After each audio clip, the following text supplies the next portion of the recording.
Welcome to Season 3, Episode 4.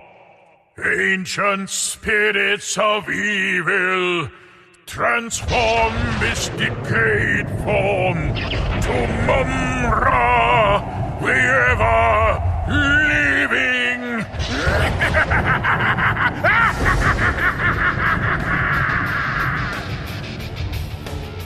Today on Talking Voiceovers, the podcast, we have an incredible old-school voice talent, Mr. Larry Kenney.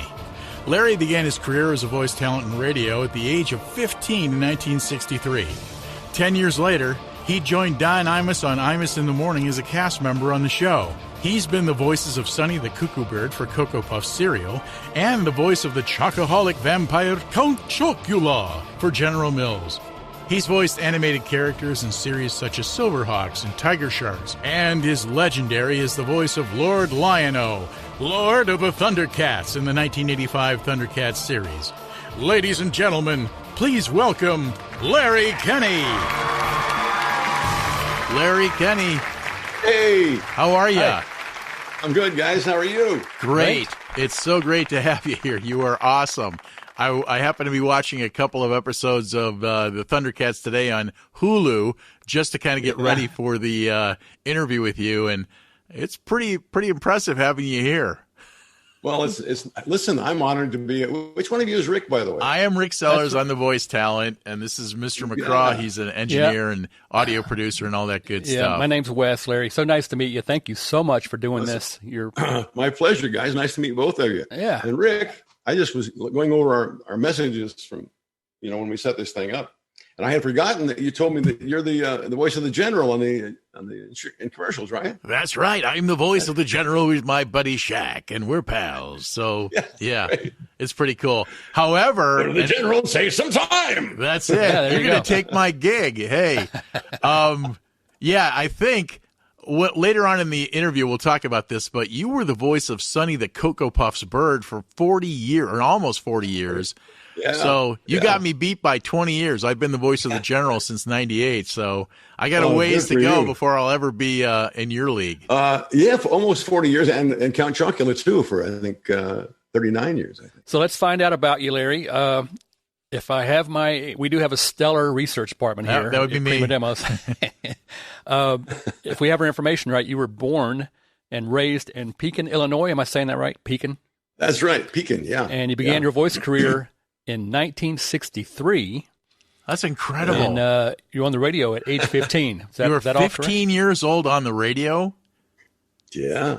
That's crazy. What was the station?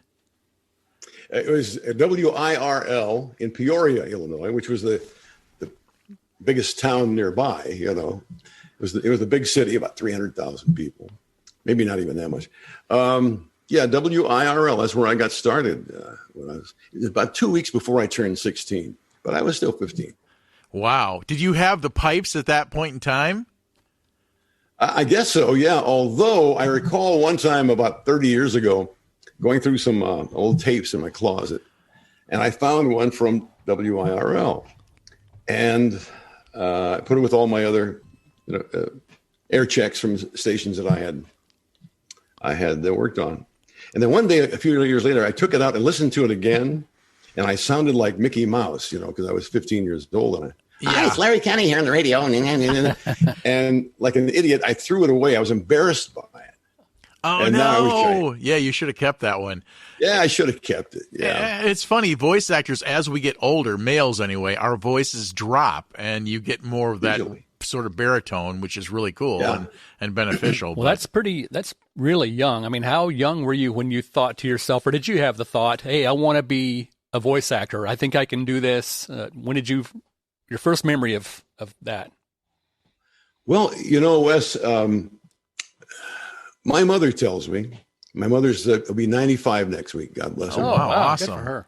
And she tells me that from the time I started talking almost, I was mimicking cartoons on television. Oh, no kidding. And different voices, And I kept doing that and all through school. When I got to school, of course, I learned that we all learn in this business is that when you can do funny voices and you can be a funny guy, The chicks love. Oh yeah, Yeah. That's all about getting the chicks. So I said, okay, I'm going to stick with this, Pretty cool. But I always kind of had it's a strange thing. I always, even when I was very young, I'd watch a Tonight Show or I'd watch anything in the television. And I always had in the back of my head this knowledge, I knew I was going to be in the business. I don't know why I knew it. And even back then, I didn't sit there and say to myself, well, how are you going to do that? I would watch things with the eye and ear of somebody who's in the business, even back then, Mm-hmm. So who knows what caused that? But I always thought that's what I'm going to do. And of course, I was so lucky to get that early start that, 15 years old. I know. It's incredible. By the time I was, when I was 21, I was working at a 50,000 watt station in Fort Wayne, Indiana, WOWO. Okay. And then I was working in Chicago when I was 24 as a disc jockey, and New York when I was 26. So that early start really helped. And you did a stint in Cleveland too, right? Cleveland radio.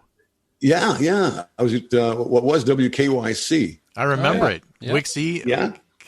That's NBC owned and operated station. very cool. Well, it was a great station. It literally 10 years later, 73, you become a cast member on the Don Imus show. In the Imus in the Morning out of New York on WNBC, made famous by Howard Stern in Private Parts. WNBC, yeah. But that's crazy that you got to work with Imus. Pretty cool. You climbed the ladder in radio really pretty quickly. I mean, 10 years is not a lot of time. I know. When I started out at WIRL, I was 15 for a couple of weeks, and I stayed there until I was. I left there in 68, so that's 65 years, till I was 20 when I got the job at WOWO. And at that time, I kind of, from the first time I went on the air, all the other guys at the station, and they were like, guys in their 30s, 40s, were calling me a wunderkind, where the hell did you come from, And they were great guys. But I remember after I'd been there for a little while, and everybody was telling me, somebody was writing stories in Billboard magazine about this incredible young guy, and and I looked around at these other guys. Most of them were local guys, and I told myself, this is fine, this is great. It wasn't a lot of money, of course, but I told myself I'm going to give myself about 10 years, because if I'm going to do this, I want to make a very good living at it, and I want to be, one of the best. Awesome. And I always told myself, if I'm not in one of the major cities like Chicago Cleveland within 10 years, I hope I still will have the guts to find a different area, a different profession. Yeah, career path. Excel, and pretty much worked out. So it absolutely did.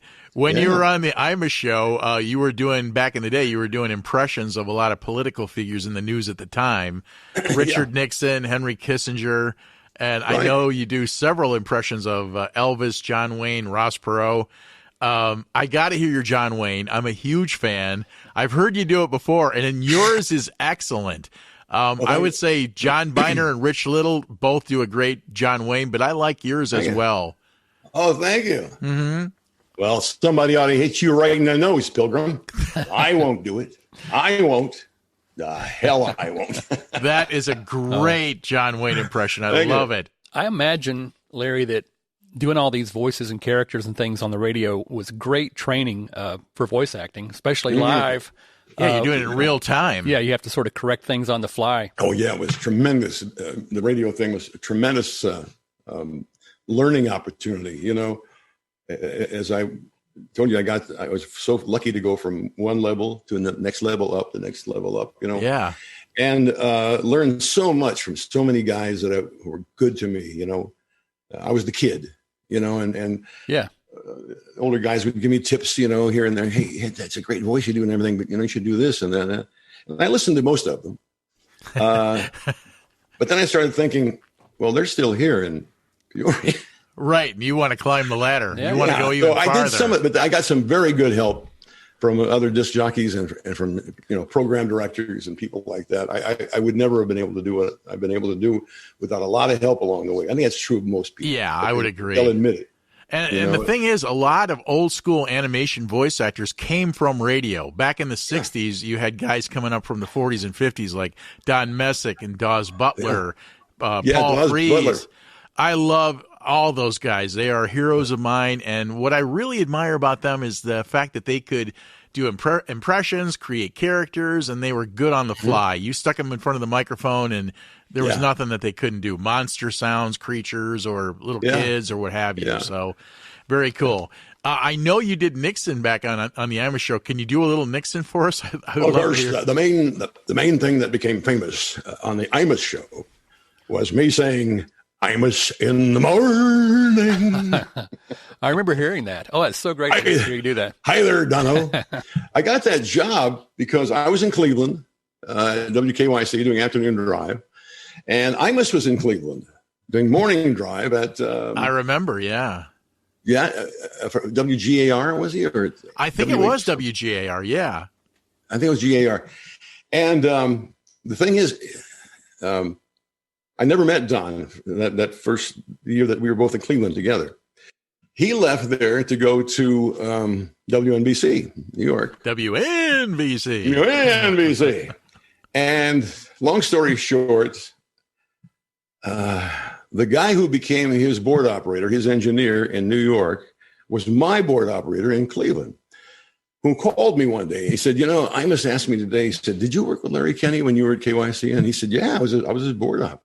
And he said, "Man, I used to love his show, man, all those voices he did and everything. You think he'd want to do some stuff with me?" And Walt said, Walt Ryan was his name. He said, "I'll call him." So Walt called me, and that's how it started. But I worked with Don Imus for a year before I ever met him. No wow. Yeah, I was in Cleveland. He was in New York. And then we were both on doing morning drive.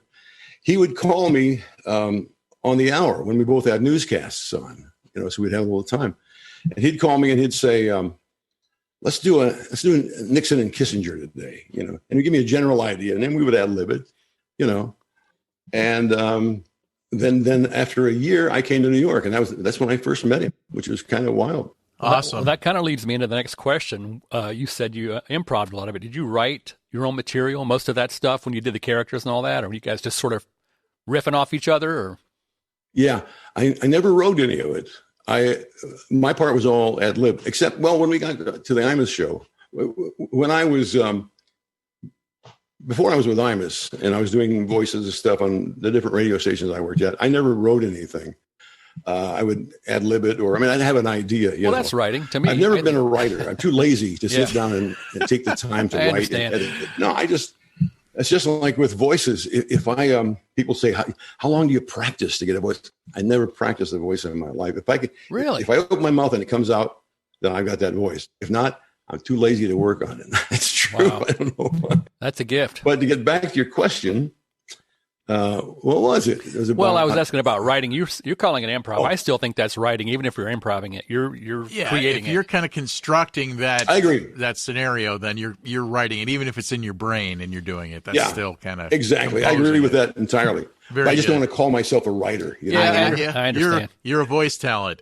And here's one of the, if I may, here's one of the big reasons for it, because all the stuff I did on Imus that was scripted was written by Charles McCord, who was the newsman on the show. Okay. And he was really the rock behind that show. I mean, he was the guy that, for some reason, he could keep Imus in line, and that's not easy to do. Know where to find him when he was drunk and messed up, and which was a lot. Well, and a lot of pressure to be number one. So you want to. So I just want to give kudos to Charles McCord, because people who listen to that show, I don't want them to think I wrote all that stuff. Sure. Well, you did good. It was very cool of you to give him credit. Now, eventually you made it onto television. You debuted in 1976 as the host of the New York version of Bowling for Dollars. How'd you like being on camera? Well, that was the first time I hadn't done any television before. Yeah, that was your first intro. It was my first television gig. I mean, I had done voiceovers on TV, but it was my first on-camera gig. And I don't know. I was in New York and I was doing radio and voiceovers and stuff. And one day my agent called and said, why don't you go try for this game show? I said, all right, what the hell? Why not? And I got it. And for 3 years, I was every night, Monday through Friday, on WOR in New York City. I was on there hosting, Bowling for Dollars. And I really enjoyed that. It was a lot of work. I mean, I was on the radio from 5:30 to 10 in the morning. I lived in Connecticut, which I still do. So on an average day, midday, weekday, I would leave my house at 4 a.m., drive into the city because there were no trains back then that early. I would do my radio show from 5:30 to 10. The last half hour of the show, I'd be putting on my TV makeup, my sponge and everything. And then at 10 o'clock, I'd run downstairs. They'd have a limo waiting for me, taking me to Madison Square Garden. And we'd tape 5. Oh, this was every Friday. We would tape 5 episodes of Bowling for Dollars. Wow. I would then, until about 6 o'clock, and then I would drive home to Connecticut and the next day do it all over again. That's crazy. How did you have the energy? I would have to have a nap. I was 26. Oh, okay. That explains it. All right. Well, if you're 26, I get it. But that's still an impressive amount of work in one day. Yeah. And doing double duty on the radio and then being on camera on television. That's got to be. I love it, though. I love the TV thing. But then they wanted me to get into more, they had me do it. When I say they had me do, my agent asked me if I would, and I said yes, to do some soap operas. I did a couple of soap operas, and I did a couple of movies. I was the guy in the back going like this. But wow. I had no idea. That's great. Yeah. Yeah. Do you have a preference, in front of or behind the camera? Behind the camera. Yeah. In the audio booth. Yeah. I finally told my agent no more on camera because I was spoiled by that time doing voiceover, whereas you guys know, certainly you do, Rick. Yeah. You go in, you're in there for 15, 18 minutes. Yep. You do the thing. Knock it out.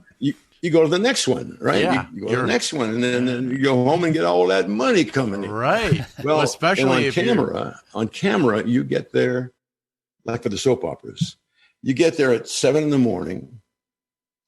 And first thing is you have a read through around the table. You read the script through one time. Then they start doing the ladies' hair and makeup and stuff like that. That's a couple hours. You're just sitting around reading the paper.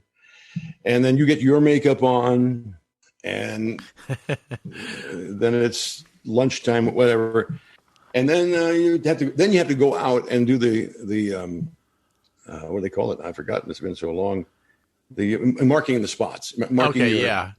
Camera blocking and all that good stuff. Yeah, exactly. The light tests, this and that, and you're there till 7 o'clock at night. Oh God. And you make $300. Yeah, a lot of hurry up and wait. I finally said, I don't mean to be a prick, but I'm making a couple $100,000 doing voiceovers. Yeah, it's and when I do that, I go in 10 minutes. Yep, knock it out. Oh, I'm cuckoo for Cocoa Puffs! Yay! That's exactly what I'm going to talk about next. Yeah. Around 78, 79, you get the call to do the gig voicing Sonny the Cuckoo Puffs bird, as well as Count Chocula for General Mills cereal. Now, yes. Those are both SAG-AFTRA gigs. That's got to be phenomenal dough. And it had to elevate your whole kind of status in the biz. That's pretty cool. Yeah. I'll mail myself someplace where there's nothing to make me go cuckoo for my favorite cereal. Delicious, munchy, crunchy, chocolatey Cocoa Puffs. Cocoa Puffs! Yahoo! I'm cuckoo for Cocoa Puffs! To this day, people are amazed. People in the business are amazed and I'm sure when you tell people, Rick, that you've been doing the General for 20 years. I got very lucky. Very few people get that. But you did it for 40 years. So we're all lucky to be in this business. True. Yes. Otherwise, I would be washing cars or something. I have no talent with anything else but doing this. Other than doing voiceover. Well, I got to ask you, for Sonny, you had to voice match Chuck McCann, who had done the character prior to that. Yeah. And you already told us you never kind of studied voices. Did you just knew you were able to do that one? Well, or you tried it and went, I can do it, and then did it. Chuck McCann, I watched when Chuck McCann was doing it. I was at home watching him. Okay, so you had some same thing with Count Chocula. A guy named Jim Dukas had been doing Count Chocula for 20 years. I'm the super sweet monster with the super sweet new cereal, Count Chocula. I've got chocolate sweeties for monstrous chocolate flavor, Count Chocula. So on both of those accounts, when we went to the audition, they auditioned 400 people, to do these two, both East Coast and West Coast. Yeah.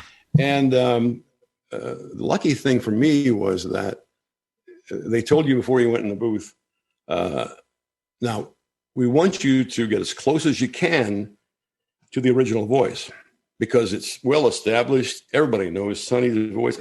We don't want to change it at all. Right. Mm-hmm.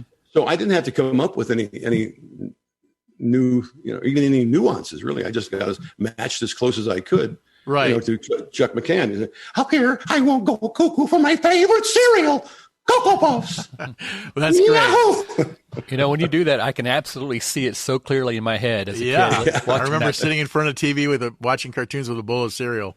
Yeah. You didn't eat that crap, did you? I did. But, of course. But along with lead paint and everything else. Lots of lead paint. But voice matching is an art unto itself, and you were able to do it very, very well for both those characters. So that's really what I mean. Cool. Why I was lucky, because that was what my shtick, Yeah. And they were in your range, and you knew you could do it. So good on you.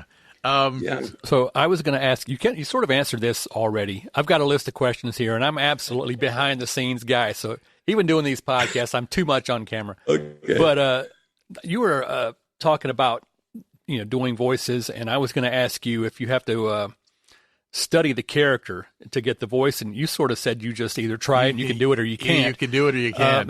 What draws you to a voice, or do you have a process? I mean, how does that work?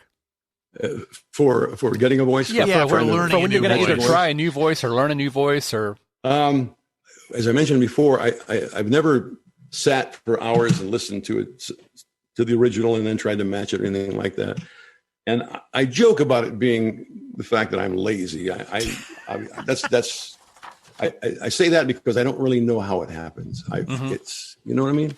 Yeah. I honestly don't know how. It's just kind of miraculous. So it comes out. You know? Well, that's right. I know it sounds crazy to people. Like a lot of times people say, "Can you teach me how to do that?" I said, "I can't. I don't know how I do it." Yeah, it's. I listen to it, whether it's an actor, and I try it, at home or in my studio or whatever. And if I can't, within a few minutes, get it perfect or as close as I can to perfect, I don't go beyond that. I don't say I'll work on it for a week and come back to you. Yeah. Because I know I won't get any better at it. I know I won't, no matter how much I. Well, that makes sense. And for me, rehearsing it over and over, trying to match something, I end up far away from where the voice actually is. You know what I mean? When I start adding nuances to it and everything. So I just say, let me try it. Count Chocula cereal. I got it.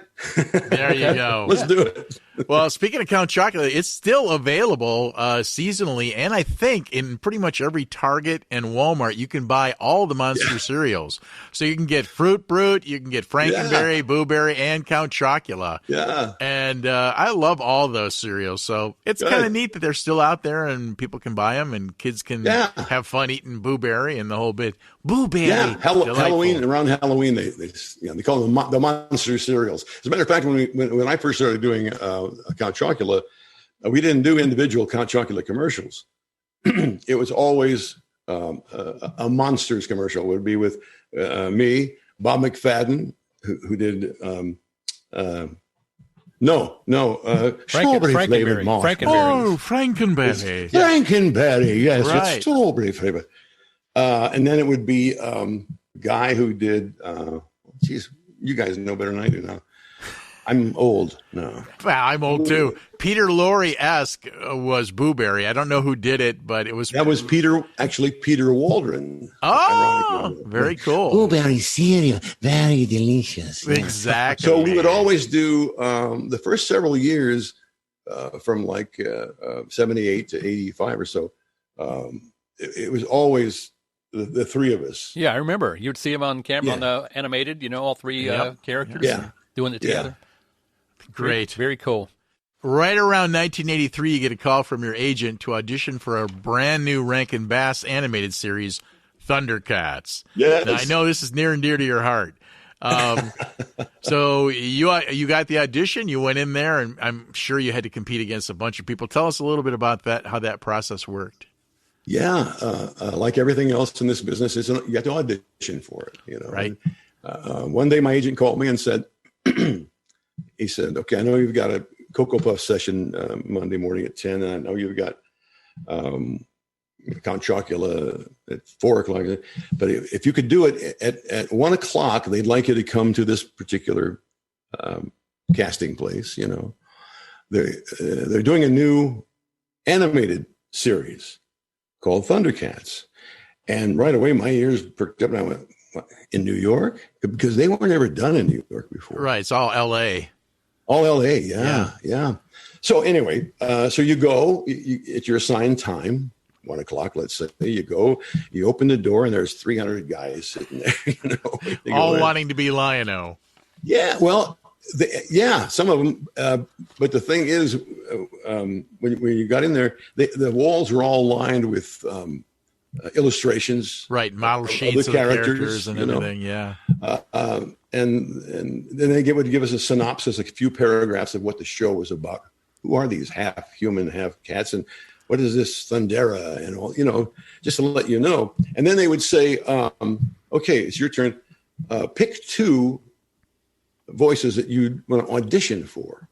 One Thundercat and 1 mutant." The mutants were the bad guys. Right. I just saw it. So. Yeah, that's right. You're watching it. Yep. So, I said, Lion-O, I could see, but the thing is, he's the leader. He's the Lord of the Thundercats. I said, I'll try for him, Yeah. And then the other one, I saw this picture of Jackal Man. Right. And something about it drew me in. He looks sneaky, and you think of jackals, right? Right, like a sly hyena type character. Exactly. As a matter of fact, I think I didn't even know what the hell a jackal was when I auditioned for it. So I looked it up. They're like a hyena, just nasty. And then I got this thought in my head. I was sort of channeling. You guys familiar with Rocky and Bullwinkle? Absolutely, course, I love Rocky and Bullwinkle. Oh, God, classic. Yeah, absolutely. There was a character, Snidely Whiplash. Do you remember him? The villain? I do. Yeah. He had the stovepipe hat and the cape and the mustache, Hello, now. I'm going to tie you to the railroad track. So I thought, what if I mix that, try something like that on this character? So I did it, the Jackal Man thing. We must get the Thundercats, yes. And that worked out beautifully. Wow. Yeah, voila. Oh, I think he was actually part of Dudley Do-Right, the Mountie. Yeah, Dudley Do-Right, yes. The foil was Snidely Whiplash, yeah. Snidely Whiplash. Wow. Snidely Whiplash. That's great. What a great series that was. God. The great thing about that series, I think, is you watch it as a kid, and it's funny as hell, and you laugh. Yep. And then 10 years, 15 years later, you watch it, and it's funny in a whole different way. That's absolutely. The writing was brilliant on both Rocky and Bullwinkle and Dudley Do-Right, Underdog, all that stuff. And the voice cast for those shows were incredible. I mean, William Conrad and Paul Frees and June And so Moose and Squirrel go to the bottom of Veronica Lake. Exactly, yeah. William Conrad. The thing about those shows, you laughed as a kid. And then you got to be an adult, and you saw it a different way. You started getting the references. Yeah, absolutely. They were timely. That's what they meant. It's even funnier. Yeah. Well, anyhow, the ThunderCats aired was in syndication from 85 to 89, and your voice cast on that show was pretty stellar. You had Larry Kenney. You had Earl Hammond, Peter Newman, Earl Hyman, Lynn Lipton, Bob McFadden, who you spoke about, did Booberry. He was Snarf for a while. I think... He was Snarf. Yeah, and Jerry Ann Raphael. Now, did you do Snarf as well at some point? Did you take over doing Snarf or no? I did. A lot of people think that. I think on the internet it says I was the voice of Snarf. I wasn't. I was the voice of a character later in the show called Uncle Osbert Snarf. Oh, okay. Snarf Osbert. All right. who was similar, but he had more of a vocabulary. Snarf was just snarf, snarf. Yeah. Lionel, what are we going to do? Yeah. So You got it. Yeah. pretty cool. Well, with the success of the Thundercats, Rankin Bass also produced, I believe, Silverhawks and Tiger Sharks, and you got to be a part of that too. And all three of those series had toy lines with them. And I know you have a funny story about you being in I think a Toys R Us or something, and here with a couple of kids looking at some Thundercat toys. Tell us a little bit about that one. Well, as you said, the show Thundercats went on the air in 85, I think. We started recording it in late 83, believe it or not. Right. And then because you have to do 13 episodes first and try to sell them to a network. You know what I mean? You probably know that. And then if that works, then they might buy another 13. And then they said that's when the point where they say we'll take 2 years worth. But Thundercats had been on the air for at least several months, maybe a year. And I was at Toys R Us one time, and Christmas shopping about 2 weeks before Christmas. And the last time I had been there, the toy section was He-Man, Ninja Turtles, right? All those 80s things. And there was one aisle for Thundercats thing. This day I walk in and I swear to God, there are 3 aisles, both sides, nothing but Thundercats. And I said to myself, Jesus, this thing's a hit. Yeah. I got to get more money. No, I'm only kidding. But I said, my God, this thing is so huge. Now, as I'm walking down one of the aisles with the action figures, there's 2 little guys, maybe 10, 12, and they're looking at the action figures. And I heard one of them say, I'm going to get Panthro. He's the coolest one, And the other kid says, no, Tiger, man. I want Tiger. Well, I couldn't help myself. I walk over and I said, why don't you get Lion-O? He's the guy who says, Thundercats, ho! And they looked at me like who is this perv? Yeah, right, exactly. So I'm thinking, okay. So I start walking away, and I heard one of the kids behind me say, he didn't even sound like Lion-O. Oh, that's funny. That's crazy. You little fart. Yeah. If you only knew. Yeah, exactly. He'd have been peeing in his talking pants a if he Lion-O. knew you were lying. You just blew it, kid. Well, that whole period had to be a real special time in your career, I would imagine. I mean, those kind of things don't happen, The golden years, for voiceover and animation, mid 80s, 90s was. I mean, so many great. My average day was like booking at 9 o'clock, audition at 10:15. Booking. You never stopped. Just packed. It reminded me of stories I used to hear about the old live radio shows. Yeah. Because Jackson Beck, whom I don't know if you know his name. I love Jackson Beck. He was the announcer on the Superman radio show. And, yes. And he was Pizza Hut guy too. I think Pizza or something like Pizza Hut. No, Little Caesars. Little Caesars, right? Little Caesars, yeah. And I think his longest running thing was Thompson's Water Seal. Yep. For your deck, I love those. I keep going off on tangents, but no, it's great. I love hearing. It's okay. I'm allowed. Yeah, that's what you're here for. One time, I'm working with Jackson Beck at a studio, and we're recording something. I forget what it was, radio commercial or something. And by this time, he's like 80, and we're out in the lobby area, and between takes, while they listen to a take, we're listening, and Jackson is smoking nonstop. Now, by this time, it was already where you didn't smoke inside, right? But who's going to tell Jackson Beck you can't smoke in? Nobody. So he's smoking one cigarette after another, and telling me stories. Back in '48, Jackson Beck's AFTRA card number. AFTRA, people don't know it. American Federation of Radio and Television. Right. Artists. Before it was SAG-AFTRA, they were separate. Yes. So, yeah. Yes. Wow. His AFTRA card number was 2. That's crazy. Wow. He was one of the founders of AFTRA. So anyway, we're sitting there and joking around. And I was joking around. He was pretty, not a really funny guy. But at one point I said to him, Jackson, if you ever stop smoking, you'd be out of work because he had that. The deep, gravelly voice. Yeah. Instead of laughing, he looked at me and he said, very seriously, he said, Larry, I never smoked a cigarette in my life until 1955. Wow. And I'm on the floor. I'm thinking he's going to say till 10 years ago. 1955, when I became the announcer on the Your Hit Parade on radio, Lucky Strike Hit Parade. He said, those bastards sent me a carton a week for 40 years, and I'll never forgive them. Wow. Lucky Strike Unfiltered. That's a man's cigarette right there. Oh, yeah.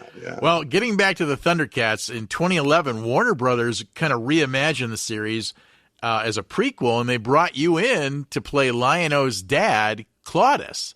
Mm-hmm. That's really pretty cool that they remembered enough and thought of you and brought you back in to do it. I was really honored, and not just for myself, but for all the people involved in the original series. Yeah, because the guys who wrote it, and it was Warner Brothers now. Warner Brothers had bought the rights to Thundercats and Silverhawks and Tiger Sharks and Karate Cat and all those Rankin Bass shows we did.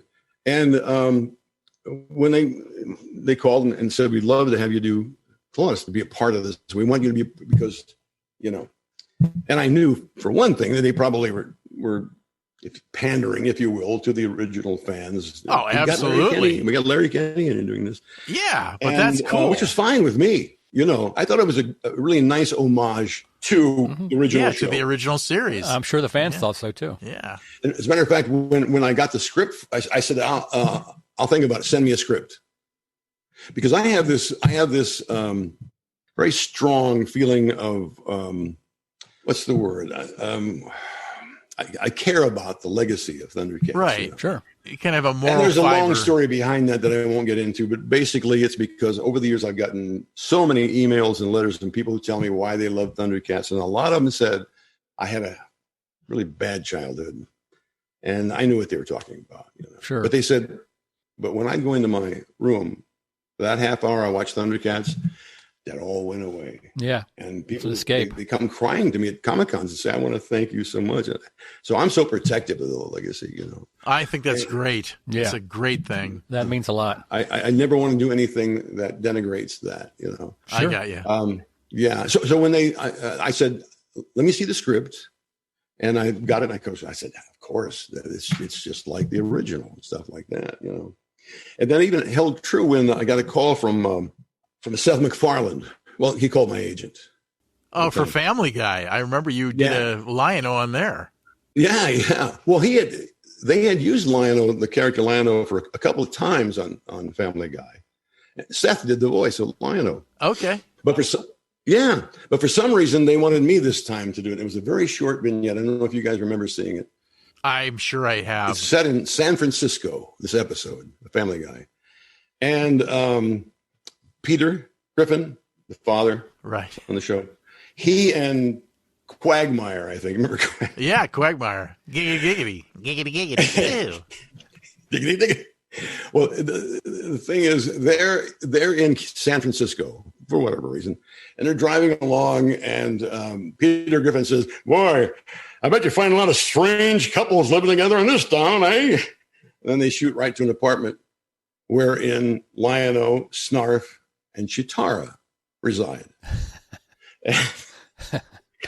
And Lion-O standing there like this, looking up. Chitara walks by and she says, what's up, Lion-O? He says, I don't know, but I have the feeling Mum-Ra is up to something. I've got to find out what it is. She says, I'm going to the can. So she goes to the bathroom, at which point Lion-O picks up the Sword of Omens, points it toward the door, and says, Sword of Omens, give me sight beyond sight. At which point, he's looking through the door at her. At which point, Snarf comes out and says, what's going on, Lion-O? And Lion-O says, nothing, really. You want to get high? Oh, that was the whole man. episode. I love his sense of humor. Yeah. Oh, yeah. Seth's a genius. Yeah, absolutely. He really is. And quite the singer, too, by the way. He's a great singer, as a great musician. As a musician, I have to appreciate how great of a singer he is. And multi-talented. Yeah. So, And I know a story about Seth that maybe you know, but maybe you don't. Do you know about the relationship between Seth and 9/11? I don't. Seth MacFarlane had a ticket on one of those planes that crashed into the World Trade Center. Wow. you know what? I do remember hearing him tell this story. He was heading there in a limo or a car, and they got stuck in traffic. He missed the flight. Wow. Luckiest day of his life. Can you imagine living the Wow. rest of your life thinking, "Oh, Jesus, why?" There Yeah. for the grace of God. Yeah. Yeah, Wow. yeah, That's crazy. amazing. Well, let's fast forward a bit to 2020. You got to come back as the voice of Jaga, Lion-O's mentor in the more recent ThunderCats roar. Yeah, Well, just when you thought Yes. it was over. Yeah, you thought it was over, and then 10 years later, you're back at it. Yeah, we have a friend that we've interviewed, Lila Berzins, who was on that show, one of the characters. So it's cool that they brought you back again to play Jaga. And, again, it's part of the legacy of the ThunderCats. And the fans are really adamant about those original characters and about the property itself. So you'll always be Lion-O, Lord of the ThunderCats. And that's pretty darn cool. There's only one. thank you. But I appreciate that. But I will also say that I thought that Will Friedle did a great job in the 2011 one. Very and I thought that was talented a very guy. good series. I was shocked when that got canceled. I thought it did a very good job with that series. You know why it went off, don't you? I don't. Toy sales were not real good. Oh, that's sad. Yeah. Will was the voice in Batman Beyond. He took over for Batman. That's where I first heard him. Yeah. And then he became the voice of Bumblebee on Transformers Rescue Rangers, and I got to imitate him for the Hasbro toy line. So the voice of the electronic Bumblebee toy is me imitating Will Friedle. It was pretty fun. That's so cool. Yeah. They have your voice on a toy? Oh, I've done like hundreds of them. A lot of Transformer stuff. Yeah. The Optimus Prime stuff where I have to imitate Peter Cullen is my favorite. So that's really cool. Yeah. My kids, of course, to my kids, they don't care that I was on TV that did this. But look, Dad's on it. You push this button, the sword, and Dad's voice comes out. That's really cool. Yeah, it's not uncommon at all to see Rick walking down the toy aisle with his girlfriend and pushing buttons. Yeah, I do that all the time. Honey, listen, it's me. It's me. Look how cool I am.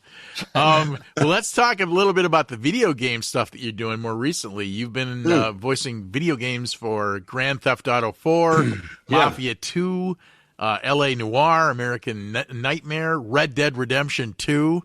I think you got to wear a motion capture suit for Red Dead Redemption, right? Yeah, that was wild. That had to be a tricky and neat experience. So tell us about that.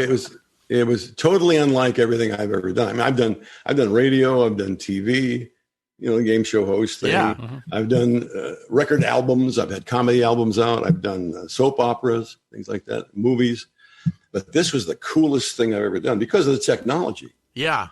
You get there, and the studio is actually out on Long Island.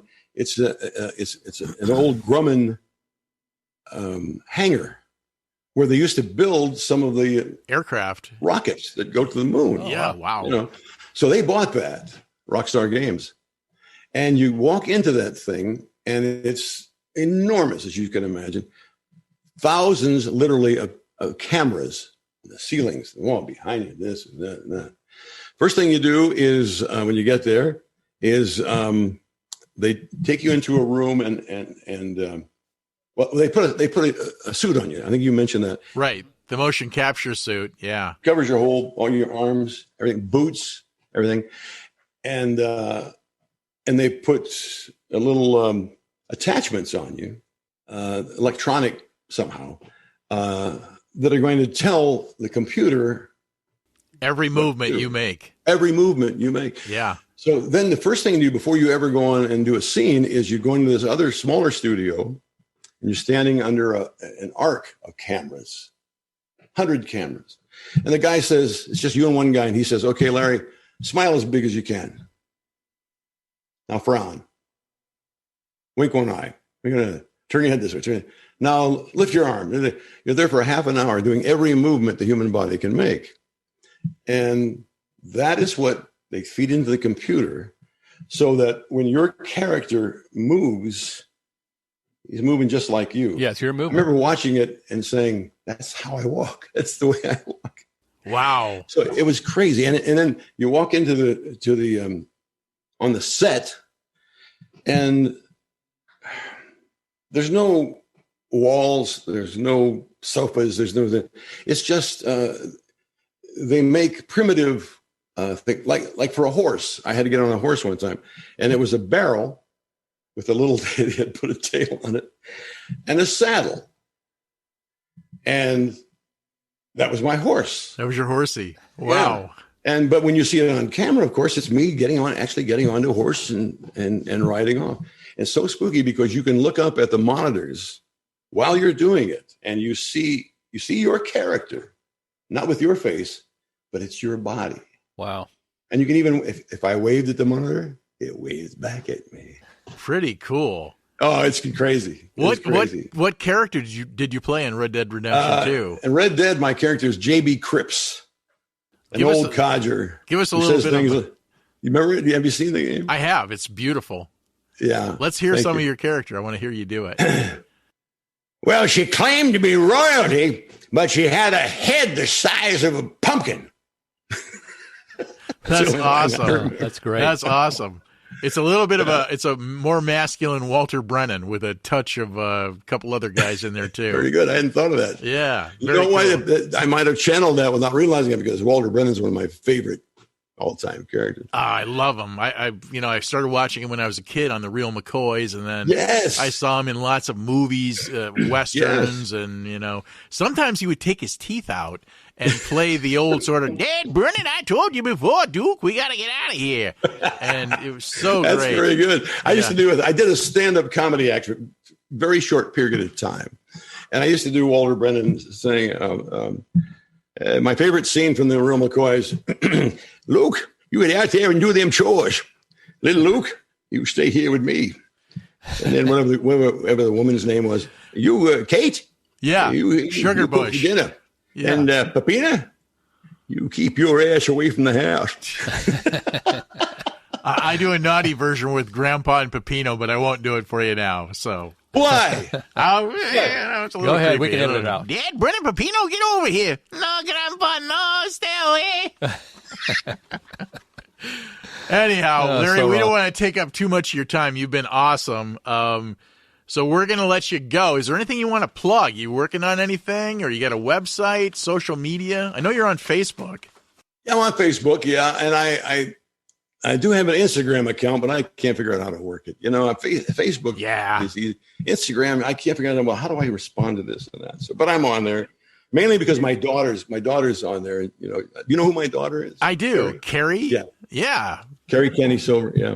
But I am on Facebook, and as far as plugging things, I don't. You got anything coming up you can talk about that's not? I have a Comic-Con coming up this weekend in Nashville. Are you going to be there live in person, or is it virtual? Yeah. This is the first live appearance, one of those I've made since over the whole a year pandemic. ago. Yeah, right. Yeah, and then I've got some coming up later, in Florida, places like that. But in terms of the business, in terms of cartoon shows and things like that, I have nothing lined up. But that's as you know, that's the way it is in this business. You don't. Yeah, you never know what's going to come in. You don't say, okay, in 3 months we're going to use it. No. It's audition today, and if you get it, it's 2 days from now. Right. Yeah. So you don't really have time to say, hey, watch for me on something. Well, we wish you the best. Before we let you go, we're going to have you give us a close as Lion-O, the Lord of the ThunderCats. Okay. You ready to go? You did send that to me. Yeah. And here it is. I spelled your name wrong, and I'm so sorry. I was really embarrassed. He knows exactly who you are. He's just a caveman. I know. I thought that was funny when you misspelled my name. Larry Kennedy. I'm like, oh, God. Here's what we want you to say. Hi, I'm Larry Kennedy. Yeah, I saw. I was like so embarrassed. That's all right. Like, and the time thing. Yeah, he walked in the studio today. He's like, oh, my God. I was hoping you didn't, when you got my response, I was hoping you knew I was kidding about it. I wasn't sure. I'm like, oh, my God, I hope I didn't piss him off, but thank you. Okay. Now, can I just suggest one change? Absolutely. Instead of saying, thanks, Rick and Wes, for having me, Larry Kenney, how about if I just say, hi, this is Larry Kenney, Lion-O from ThunderCats. Beautiful. Rick, Wes, I want to thank you for him. It's a little more conversation. Perfect. Thanks, Rick and Wes, for having and again, the name of the podcast. Talking like talk and voiceovers. So we talk to celebrities and You don't have to explain it to him like he's a 2-year-old. So what was it? Talking? Yeah. So many people Talking go voiceover? talking voiceovers. I go, no, it's talk and. Talk okay, I got it. Voiceovers. You got it. Yep. Where we talk to industry professionals like you. So that's what we do. You sound like an announcer. Yes. Unfortunately, they thanks, don't Rick and hire. Wes, for having me on Talking Voiceovers. You got it. You're And then would you like me to do a little ThunderCats Ho outtake? Yeah. ThunderCats Ho. Give it to us. I know how it goes. I know. You created it. Okay. Shall I count you down? Yeah, let's do it. Okay. In 3, 2, 1. This is Larry Kenney, the voice of Lion-O on ThunderCats, and I want to thank Almost. Take 2. Hi, I'm Larry Kenney from ThunderCats, the voice of Lion-O, and I want to thank Rick and Wes for having me on their great podcast, Talking Voiceovers. Perfect. Now you got to do the thunder thing. Thunder. Oh, yes, of course. We'll edit it close. It'll be flawless. The thing I suggested, I forgot. Yes. Yes. Okay. All right, here we go again. 3, 2, 1. Hi, this is Larry Kenney, the voice of Lion-O on ThunderCats, and I really want to thank Rick and Wes for having me on their great podcast, Talking Voiceovers. Thunder, thunder, thunder, ThunderCats. Ho!